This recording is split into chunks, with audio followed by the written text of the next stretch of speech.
Hello everyone, welcome back to my channel. My name is Prashasti और आज मैं आप लोगों को कृष्ण भगवान और उनके द्वारिका के बारे में कुछ चीज़ें बताऊंगी। हम सभी को पता है कृष्ण भगवान ने एक बहुत ज़्यादा सुंदर सी नगरी बनाई थी जिसका नाम था द्वारिका। उन्होंने उसे अपने स्पेशल पावर्स और अपने पॉजिटिविटी से प्रोटेक्ट करके रखा था और वो उनके लाइफ से बाउंडेड थी, यानी जब तक वो इस धरती पर थे तब तक द्वारिका को कुछ भी नहीं हो सकता था। लेकिन द्वारिका भी डूब गई। इसका भी दो मेजर रीज़न्स हैं। पहला रीज़न ये है कि जब भी महाभारत का युद्ध ख़त्म हुआ था तो गांधारी ने कृष्ण भगवान को एक श्राप दिया था कि अगर वो चाहते तो ये युद्ध रोक सकते और उनके 100 बेटों को यानी कौरवों को बचा सकते थे, पर उन्होंने ऐसा नहीं किया और गांधारी के सभी बच्चे मर गए। इसीलिए गांधारी ने उन्हें ये श्राप दिया कि उनका भी पूरा पीढ़ी ऐसे ही ख़त्म हो जाएगा, उनका जो पूरा वंश है वो भी एक दूसरे को मार के ख़त्म कर देगा।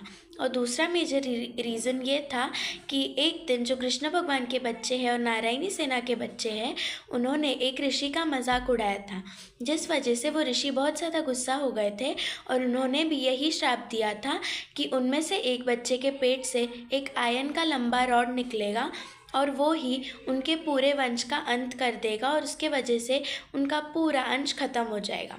बच्चे बहुत ज़्यादा टेंशन में आ गए और उन्होंने पानी के पास जाके वो रॉड को घिसना चालू किया। वो रॉड का पाउडर हो गया और लास्ट का इतना सा वो टुकड़ा बचा था, वो लोगों ने उसे पानी में फेंक दिया सोच के कि ये क्या ही कर पाएगा। एक दिन ये हुआ कि पूरी नारायणी सेना कोई फेस्टिवल मना रही थी पानी के पास, और जो पाउडर घिसा था ना वो इतना लंबा लंबा रीड बन गया था, ऐसा नीडल्स जैसा। तो उन्होंने उस दिन बहुत ज़्यादा मदिरा पी ली थी जिस वजह से वो सब नशे में थे और उन्होंने एक छोटे से रीज़न की वजह से उनका झगड़ा हुआ और उन्होंने वो आयन के रीड्स उठा के एक दूसरे पे मारना चालू कर दिए। वो नीडल्स जैसे थे, इसीलिए सब मर गए। बलराम देख के बहुत ज़्यादा उदास हुए और वो कृष्ण भगवान के पास जा रहे थे। तभी क्या हुआ कि कृष्ण भगवान एक झाड़ के नीचे बैठे थे क्योंकि उन्हें पता था कि उनका भी जाने का समय आ चुका है। फिर से उन्हें अभी हेवन में जाना ही पड़ेगा। उस समय क्या हुआ कि एक जरा नाम का एक धनुर्धरी था जो बाण चलाता था और जो डियर थे उनको मार के बेच के अपनी आगे की खाना वगैरह खाता था। तो उसने क्या किया, उसने उसको पानी के किनारे पे वो रीढ़ मिला जो कि घिस के फेंक दिया था और सोचा था कि ये कुछ नहीं कर पाएगा।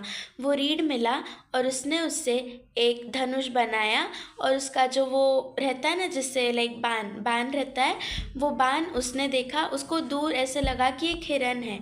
उसकी आँख देख के उसने वो धनुष को फेंका, लेकिन जब वो उधर गया तो उसने देखा कि वो तो कृष्ण भगवान का पैर था और उसमें वो मनी लगी थी।